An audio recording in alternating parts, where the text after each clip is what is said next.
Plus les heures passent et plus on mesure l'ampleur de l'horreur en Turquie et en Syrie. Le dernier bilan des séismes fait état d'au moins 11 200 morts, 2 jours après les séismes qui se sont produits dans le sud-est de la Turquie, à la frontière avec la Syrie.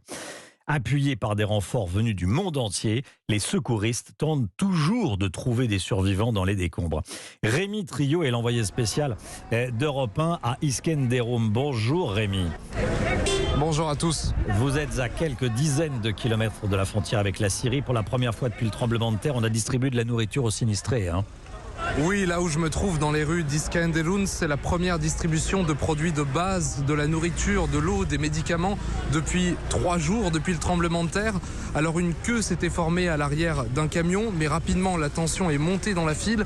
On s'accusait de doubler et une bagarre a fini par éclater pour des couches ou un paquet de biscuits. L'arrivée de la police a fini par calmer les esprits. La distribution a recommencé, mais cette scène montre bien les difficultés des survivants de ces villes du sud de la Turquie, durement frappées par le séisme. Un homme me disait qu'il avait de l'argent mais que cela ne servait à rien car tout est fermé. Beaucoup d'habitants vivent dans leur voiture, sans eau ni électricité et dépendent désormais entièrement de l'aide qu'on leur procure. Rémi Trio, envoyé spécial d'Europe 1 en Turquie, donc à Iskenderun.